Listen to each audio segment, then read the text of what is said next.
अस्सलाम वालेकुम। मैं हूं आपका होस्ट मोहम्मद अमीर हमजा। इस वीडियो में बात की जाएगी आलू की कच्ची पिटाई वाली फसल के हवाले से। काश्तकार भाइयों, अगर आपने आलू की फसल कच्ची पिटाई के लिए काश की है तो अब क्या तदाबीर इख्तियार की जाएं कि आपकी फसल में आलू का साइज तेजी से बढ़ सके और आलू की क्वालिटी भी अच्छी हासिल हो सके। तो वीडियो में आगे बढ़ने से पहले मैं आपसे गुजारिश करूंगा कि अगर आप इस चैनल पर नए हैं तो इस चैनल को सब्सक्राइब कर दें ताकि आपको आने वाली मजीद वीडियोस भी वक्त पर मिलती रहें।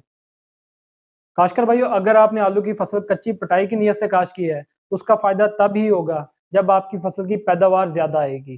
तो इस वक्त आलू का जो साइज है वो पिछले साल की निस्बत कम बना है, क्योंकि इस साल आलू की फसल जब काश की गई उस वक्त स्मोक बहुत ज्यादा थी और स्मोक मुसलसल चलती रही है। और स्मोक की वजह से सूरज की रोशनी कम मिली और सूरज की रोशनी कम मिलने की वजह से आलू का साइज भी कम बन सका।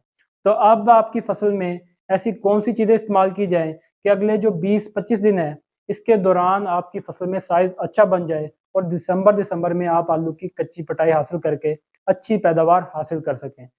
अब जो आलू की फसल है वो ज़्यादातर 60 दिन से ऊपर हो चुकी है, तो इस वक्त आपने जो नाइट्रोजन इस्तेमाल करनी होती है और जो फास्फोरस इस्तेमाल करनी होती है वो कर चुके होते हैं। इस वक्त सबसे ज़्यादा जो ज़रूरत खाद की होती है वो पोटाश की होती है। जितनी ज़्यादा आप इस वक्त पोटाश इस्तेमाल करेंगे उतना ही तेज़ी से आलू का साइज़ बढ़ सकेगा। और अगर साथ में आप बोरान का इस्तेमाल भी कर लेते हैं तो साइज़ बढ़ने के अमल में मज़ीद तेज़ी आ जाती है, क्योंकि बोरान एक माइक्रो न्यूट्रेंट है। और अगर हम बोरान का इस्तेमाल करते हैं तो बोरान की वजह से जो फसल का जो पौधा है वो तेज़ी से जो अपनी ग्रोथ कर रहा होता है, जो बढ़ रहा होता है, वो रुक जाती है और फसल का ज़्यादा से ज़्यादा ज़ोर जो है वो आलू के साइज़ बढ़ाने में लगना शुरू हो जाता है। तो अगर आप पोटाश के साथ बोरान का स्प्रे भी करते हैं तो उससे आपकी फसल का साइज़ बहुत ही तेज़ी से बढ़ेगा और आप फसल की अच्छी पैदावार हासिल कर सकेंगे। अब आपने बोरान और पोटाश किस तरह से इस्तेमाल करनी है। बोरान जो है वो आपने लिक्विड 500 ml फी एकड़ के हिसाब से स्प्रे कर लेनी है।